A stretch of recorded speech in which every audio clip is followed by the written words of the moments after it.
be able to interact with the teacher. Okay.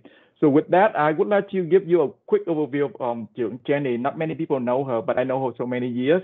She from my liên đoàn. Trưởng Jenny had been in Phong Trào so many years, about more than 20 years, right, Jenny? Yeah, and she served in multiple capacity. And at one point, she served at 2 chapter, right? Sinh hoạt 2 chapter luôn. And she have served from every level, từ ngành trưởng, đoàn trưởng, and then even đoàn trưởng, a chapter president, right?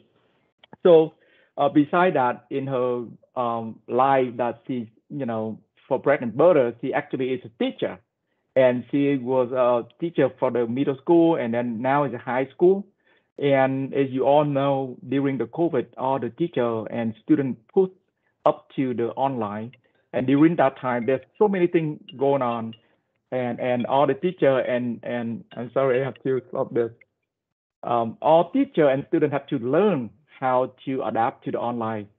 And especially Jenny, she has a lot of technique and skill, and of course she went to a lot of training herself.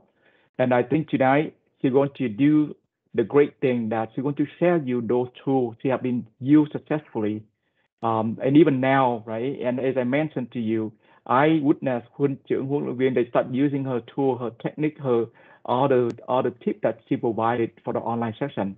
And with that, I would like to present Trưởng Jenny, and I would like to invite you all to give her a round of applause. Okay. Chào mừng Trưởng Jenny. Cảm ơn Trưởng Jenny đến. Well, she have been online so many weeks now, right? Cấp 1, cấp 2, everywhere, almost every week she online với các huấn luyện viên, các huynh trưởng. And I have to say that I have to admire her for all her sacrifice for phong trào. With that, Trưởng Jenny, take it off. Thank you, em. Thank you, Anh. Good evening, everybody. I'm going to attempt to share my screen right now.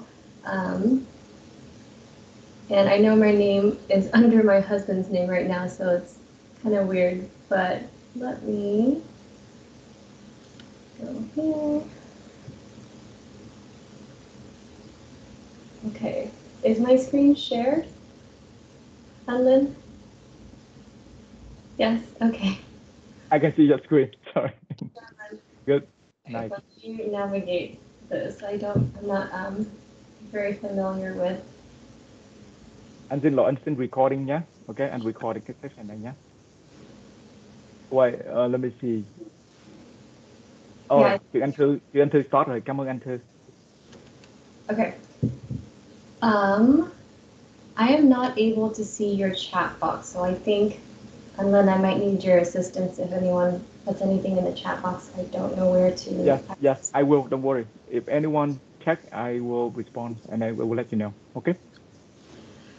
Okay, so as Anlin said, once again, my name is Jenny, and I would actually like you, before I get started, to use another device to interact with the presentation that I'm going to be giving today. So your phone would be good, because then if you're watching this on your computer, then you can use your device. Or if you just have like your computer, you can just open up another tab, or if you have an iPad. But like I said, another screen would also work. And the site that I would like you to go to is called, I'm going to go join.nearpod.com. Join.nearpod.com. And once you go into join.nearpod.com, this is the code that you're going to input.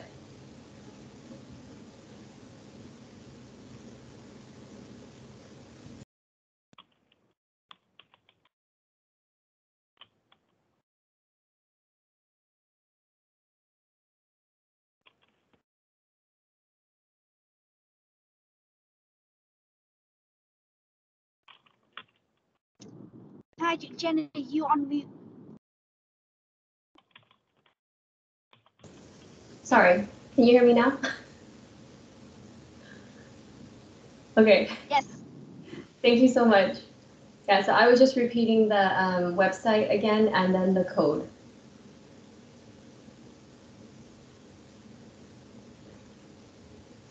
And if you get kicked out of the Nearpod for any reason, the code is going to be located in this top right-hand corner so that you could get in again to the presentation. My goal for today, for everyone who showed up, is to introduce this Nearpod app and hopefully find a way for you to implement it. I'm really, really grateful that you guys showed up because I know it's a Friday and then on the East Coast it's 9 p.m. over there.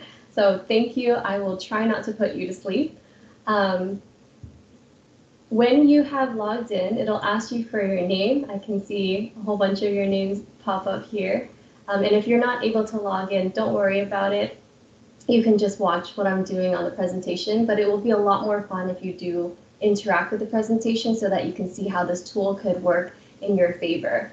In the case that you are already a expertise at this tool, then you might want to jump into the other session because this is going to be the meat of what I'll be discussing is the use of Nearpod and how to make your online presentations more interactive, whether that be at 2Me or whether it be in your own like work career, you know, when you're presenting at work. So as Lynn mentioned, I taught in person. I've been a teacher for 13 years. And then this past year online, I had to teach about a little under a year and a half online. My district stayed online for the entire year. And we just went back in person this August. So I've been in person for a month and it's been wonderful. But I'm still using this app even though I am in person. So I find that Nearpod is beneficial for presentations not only online, but also in person. So I'd like to start by having you respond to this question. So if you are in the Nearpod app, you'll see the question that asks you, how often do you teach lessons online or make presentations at work? Go ahead and click your response, and once you have selected a response, you can click the blue submit button at the bottom.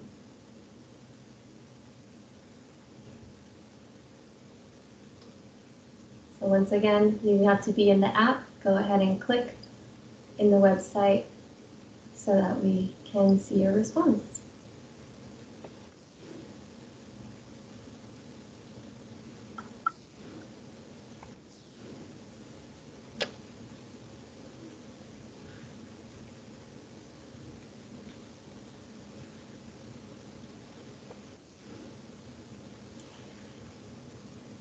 Let me share to you what people responded.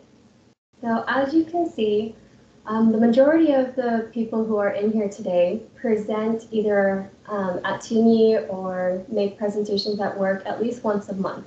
So I feel like Nearpod is going to be helpful to make your presentations more engaging. So this is one of the tools that's actually in Nearpod, is being able to poll an audience.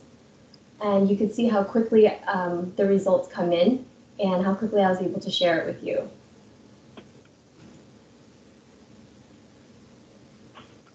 The app itself is free, and all the other apps that I'll be presenting to you are also free. And there are other applications that you could like purchase in the case that you want to, but the ones that I'm using are free, and that's the best price, right, for us. When you create an account with Nearpod, you could use your Google account, or you can create another account using a username and password.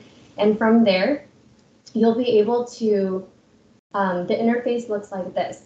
And what's great about the Nearpod app is you can either create a lesson within the website, or you can upload a lesson that you already have maybe through PowerPoint or through Google Slides. So you can see here the lesson you can create.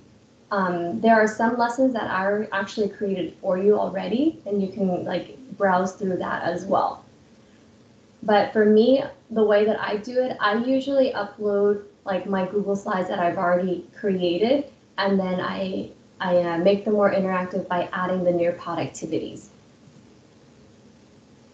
So once you select the option to upload a file that you've already created, either a PowerPoint or a PDF or a Google slide, it'll show like this when you click upload file and input, like I mentioned, something that you have already created. I do find it easier myself to create the slides within Google Slides first and then embed it into Nearpod to add the activities. The other way that you could do is you could also, within Google Slides, use an add-on, and then with the add-on, you could put in these Nearpod activities within your slideshow, your Google slideshow. And then now it's time for the fun stuff, right? So your slides already created, that's like the lecture portion. Now you're adding the activities to engage the audience. So once you do that, there's going to be a button that says plus or add content and activities. When you click on the add contents and activities button, you have a whole set of different content/activities that you could do. There's a tab for content, which basically are the ways that you can teach the students in addition to your lectures themselves. So I'm going to go through some of the ones that I find the most powerful and helpful when I am teaching. And we're going to use them together.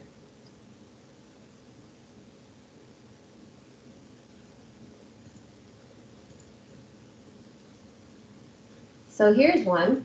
On your screen, I have just activated an interactive in which you'll be able to play a video. And then once you play the video, there will be a question that is embedded within the video. So you could actually do this as well as a Trưởng, or as a presenter, you play the video and then you have the people who are watching the presentation respond to the question that you created, and you can put the question wherever you'd like to in the video. So go ahead and play the video.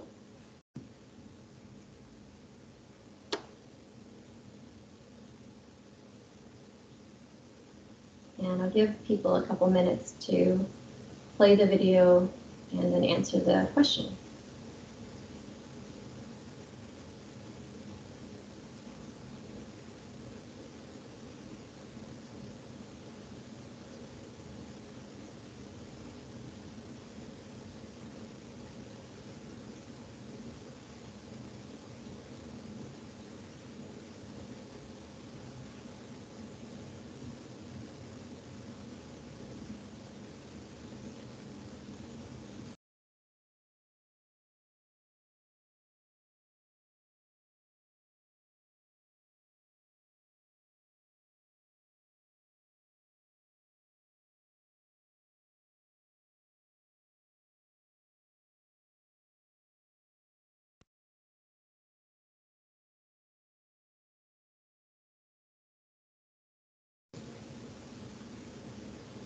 All right, most of you should have already played the video portion and gotten to the question that is embedded there.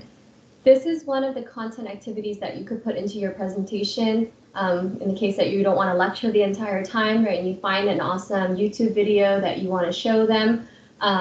You can search up a YouTube video and input the link, or you can search for it right within Nearpod. And then wherever you want to input a question, you can put it anywhere within the video itself. So I input it right after, the section that I wanted to ask a question to see, okay, were they paying attention or were they not? Any questions about this one so far before I move on to the next type of content that you can embed within your presentation? Go ahead. Okay. Here is another one. You can actually click directly onto this website, because what I've done is, in the case that you ever need to have your kids go to specific sites, for example, if they're doing a group work or something that requires them to go to a specific website, you can embed it directly in here, and they don't have to go searching for it. It'll just pop up automatically. So you can see here I have just linked the VUIM website, And so now you can basically click around and it takes you directly to that website. So embedding websites so that the kids don't have to search for them, or Samaksin don't have to search for them.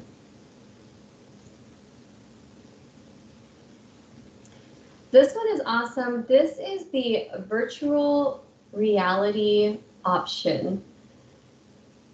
With the virtual reality option, you are able to scroll around like I'm doing here, but you could do it in your own app and take a look at the awesome places that you wouldn't normally be able to go to. And there are so many different options that are already pre-made within Nearpod. So this example here, but there are also ones that you can create on your own. So I actually only found out after I made this presentation that you're able to create your own virtual reality in the case that you want to take the kids on a quote unquote field trip to a location that they wouldn't be able to get to, but maybe you're on vacation and you find a place that really relates to a lesson that you want to do, and you are inspired, you would be able to create your own virtual reality field trip for them as well. But what I like is there's already so many that are already in there that are really great to use.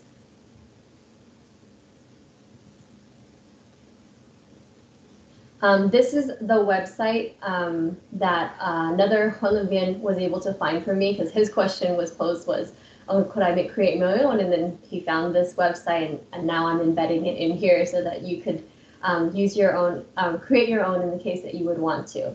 And you can see that I used the Nearpod content again to embed a website into my slide.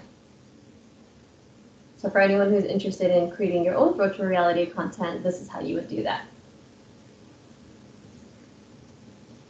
Okay, so I have gone through most of the content type of interactions that I would use within Nearpod, but honestly, I use the activity tab more. So here on my screen, we're now gonna, the ones that I just showed you were some of the content tabs. It's not all the ones that they have, there are more, and they're all free as well.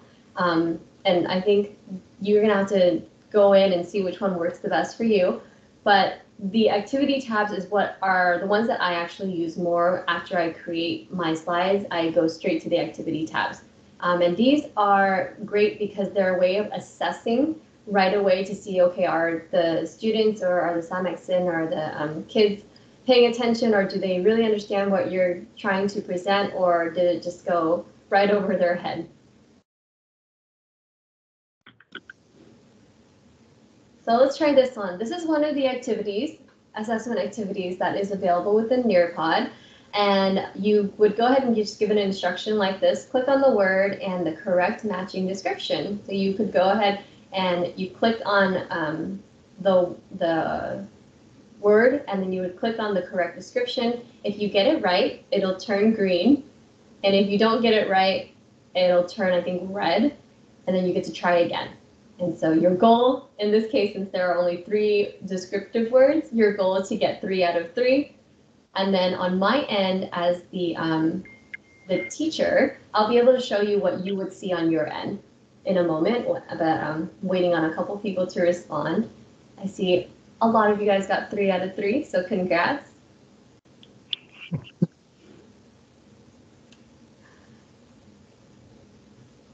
I'll go ahead and show you what I see on my end. I'm going to switch to the teacher view on top here. And usually when I'm doing these presentations, if I'm in person, I would have my own device open, but I would have 2 tabs open. I would have like the student version open and a teacher version open so that I could see, I can see what the students are doing, but also be able to see what they are seeing as well. So here is what I would see on my end as the teacher.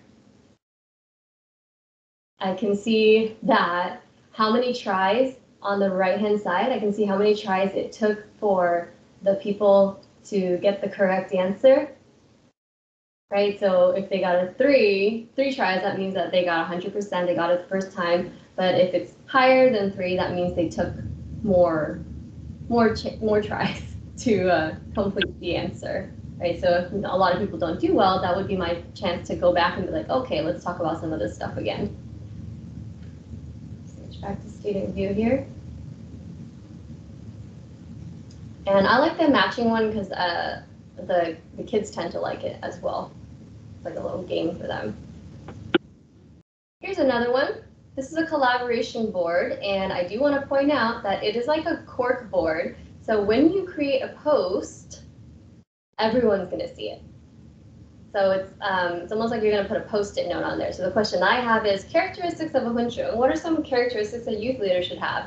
To post, you would go ahead at the very bottom. You can go ahead and type in your answer, or you can even click this image box, the square, and search for an image if you'd like, and input the image through the Google search or upload an image, and then you would click post. Let's see what some people have to say here.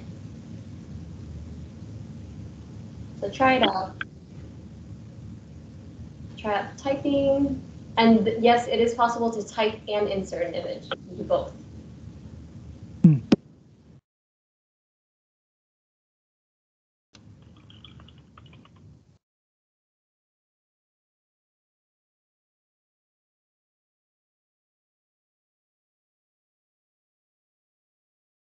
All right, we got some answers coming in.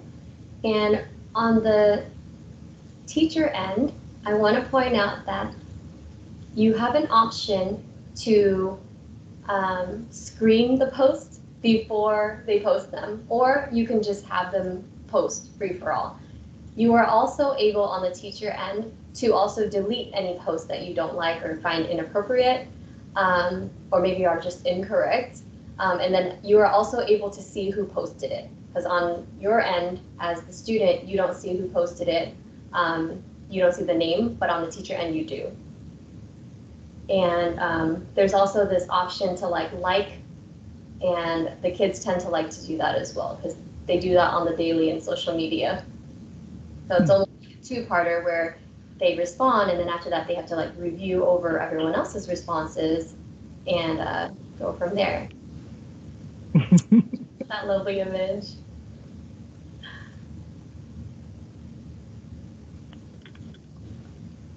All right. I'll show you the next engagement tool. This one I use a lot. I just used it today actually in my biology class.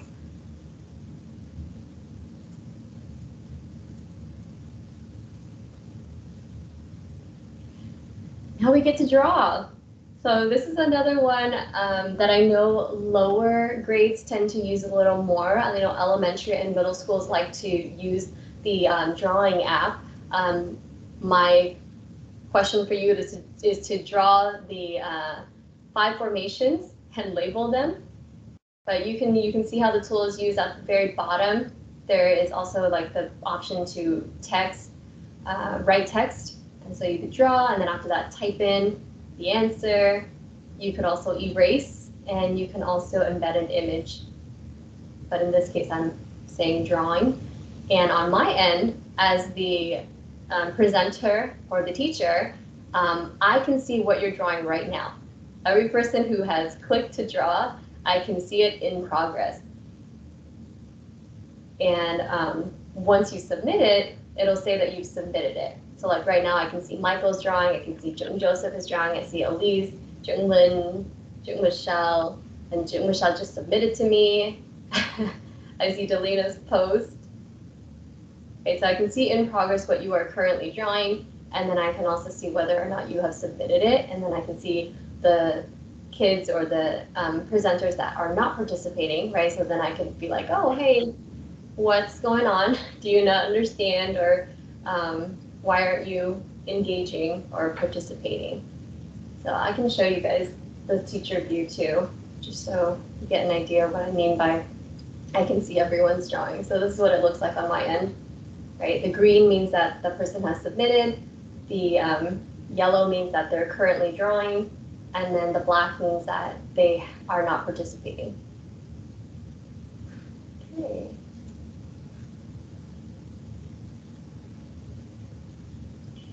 All right, let's move on to the next part, which is, let me switch back to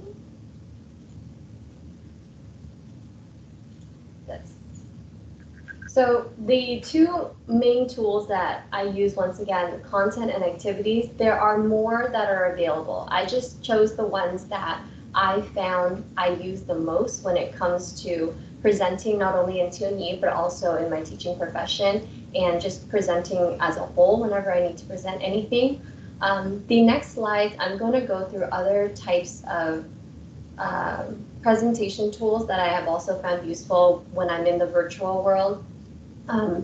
Aside from Nearpod, which you just went through, Pear Deck is another very popular and very similar platform. And I guess the reason that I don't use Pear Deck and I chose Nearpod instead was actually because Nearpod has more free options. As a teacher, I do have the upgraded option, but for you and for my presentation to you, I find that Nearpod is more useful because Pear Deck does have a lot of stuff, but their free version doesn't have as much as Nearpod. So I would encourage Nearpod. And no, I don't get paid, or I'm not endorsed by Nearpod. I'm just saying that that's the one that I have found has more free stuff to use, more options to use.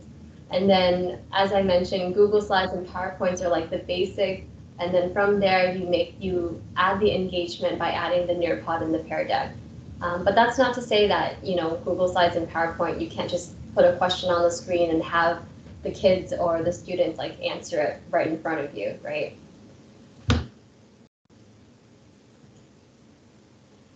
Here are some websites that are other activities in the case that you find that the Nearpod activities or the Pear Deck activities are not enough. These have even more.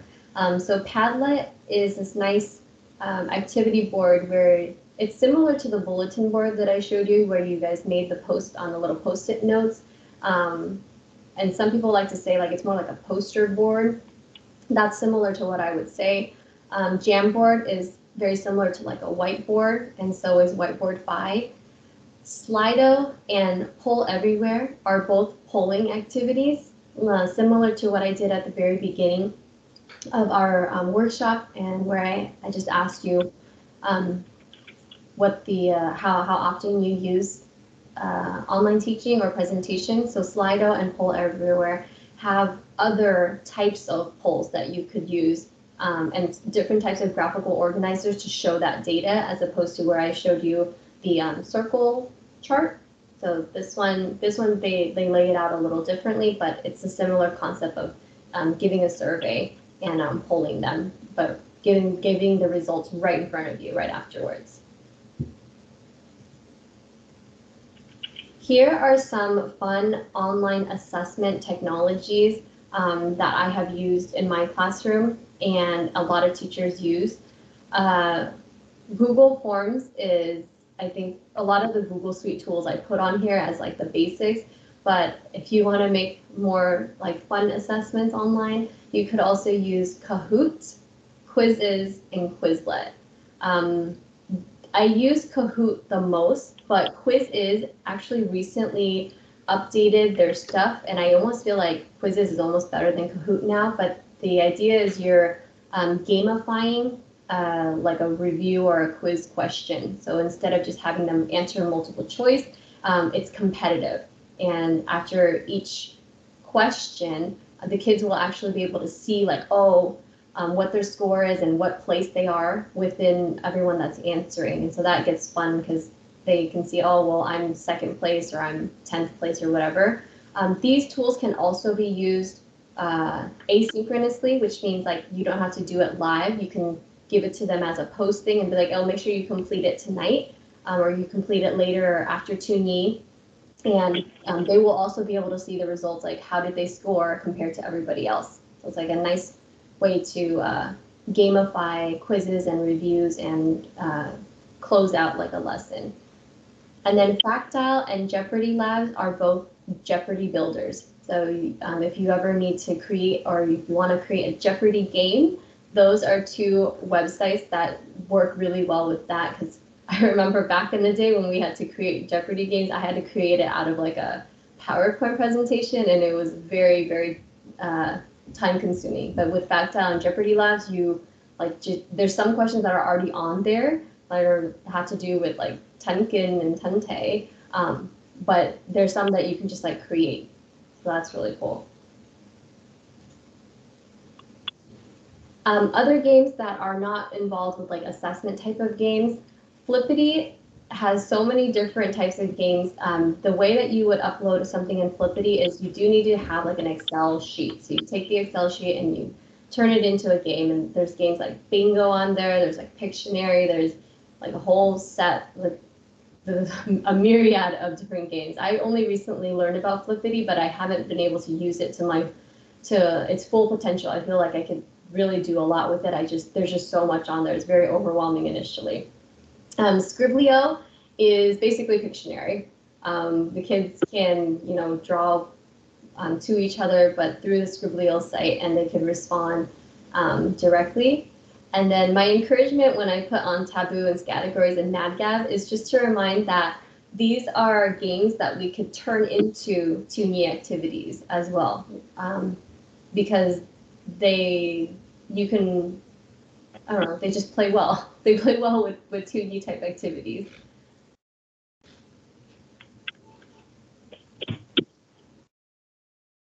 Okay, and with that, I'd like to conclude with this slide, which is like another activity type of slide that you could put on there. So it's like a short answer, right? You can have this like at the beginning of the lesson, you can have it in the middle of the lesson, anywhere. In the previous football camp that I just used it in, I basically put it at the beginning to see like, oh, give me your ideas about this or that. In this case, I'm putting it at the end. What do you plan on trying out from this workshop? You would be able to type in your answer into the box, and then once you submit it, on my end, I'll be able to see your responses. I'll give you a minute to try that out in the case that you would like to. And what's interesting about my end, on the teacher end, is if I wanted to share a particular answer that someone wrote, I could click a button and then I would be able to share it to the whole class. I'm not going to do that. I'm not going to put anyone on the spot or anything like that. But just to let you know, in the case that you see someone's answer is like really good, or it was like really awesome, you can be like, hey, look what Anne said, or take a look at what Andrew said, and just share it to everybody in the group. So I hope that this workshop has inspired you to try out Nearcod or try out some tools to make your presentations and your lessons more engaging. I know this was really quick, so this presentation will be available to you later for use. And then it's also recorded, so you can rewatch it again in case that I went through anything too quickly. But honestly, the best way to learn it is gonna get your hands dirty and really get into the website, make an account, and just start trying stuff out. Think I'm good, Anlin. Ok, không biết là Cha với mấy anh em có ai có câu hỏi gì không? Anything to ask Jenny? You have 1 minute. Just kidding, you have 5 minutes.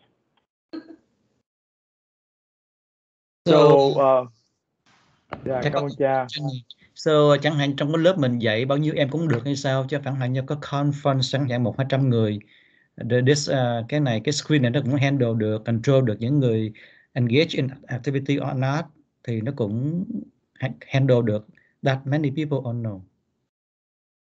From what I know, Cha, it can handle a lot. I don't know exactly how many. I could look up. Right. But câu hỏi của Cha, ví dụ như mình control, nếu mà ta có engage trong cái activity của mình hay không đó, thì nhiều người quá mình cũng the teacher may not be able to pay attention to all, phải không? Right, that's definitely true, but I think just having it on them and knowing that like they're in, I feel like they're going to engage into it. Sure. Okay, thank you, Jenny.